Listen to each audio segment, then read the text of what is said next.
I've made more progress in the gym in the past 3 months than in like the year before that.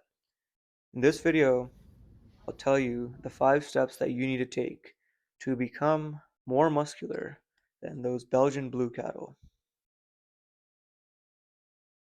After I started taking creatine, I saw progress like I was going through newbie gains round 2.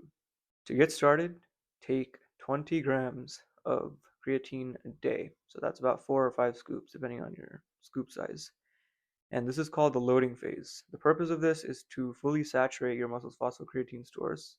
And then after the week, you can start taking 5 grams a day. You don't have to do this. You can just start with 5 grams a day, which is personally what I did. And this is to avoid any adverse reactions. Like some people experience stomach cramps. Taking creatine allows you to push harder in the gym because Phosphocreatine donates a phosphate group to ADP, which becomes ATP, which then your muscles can use as energy.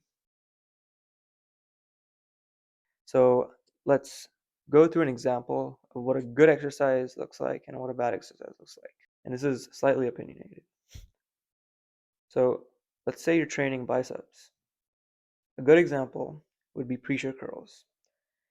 Why? Because they lock your entire body and your arm in place, and literally the only thing you can do is flex at the elbow, which is the biceps' primary function. Let's talk about a bad example now.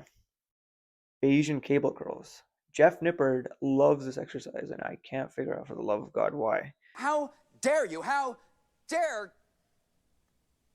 But it involves so many joints. Like you're like this, and after I do Bayesian cable curls, oftentimes I feel a pump in my chest, in my shoulders, not in my biceps. Choose exercises where it's easy to focus on the target muscle.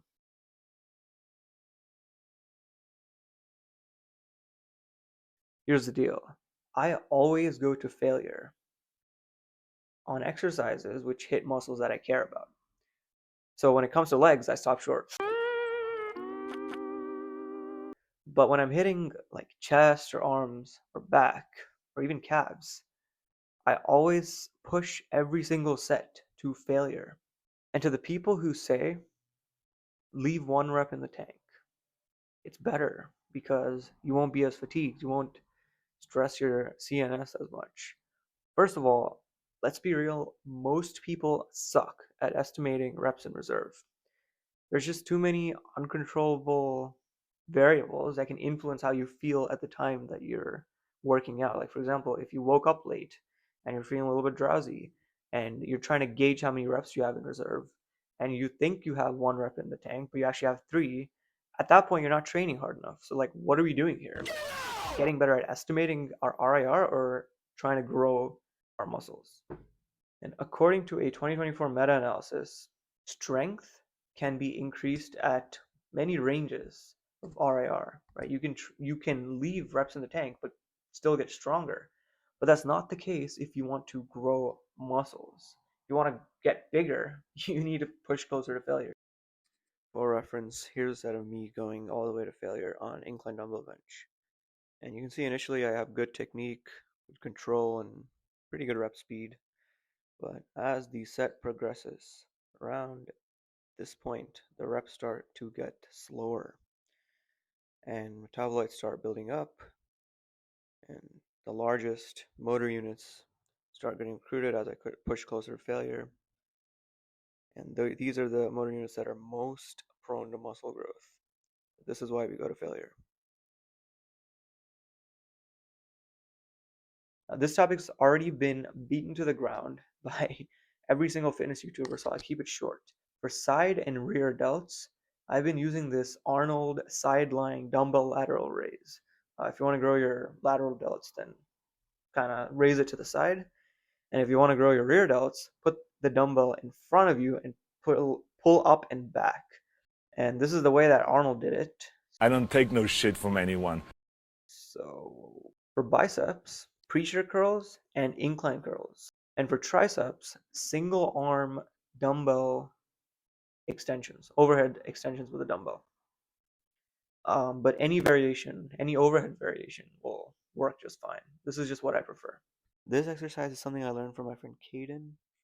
It is a unilateral exercise to train your lats, so it has the benefit of fixing any asymmetries. It does take twice the amount of time doing like pull-ups or something, but still it feels really good, and it also has a great resistance profile. It feels quite challenging when your lats are fully stretched at the top, and that is exactly what stretch medial hypertrophy is. When it's hard at the stretch position, that's when you'll experience more muscle growth.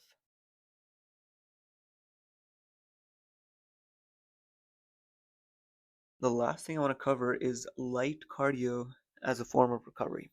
Now, usually when we think of recovery, we think of sleep or diet, and those things are extremely important.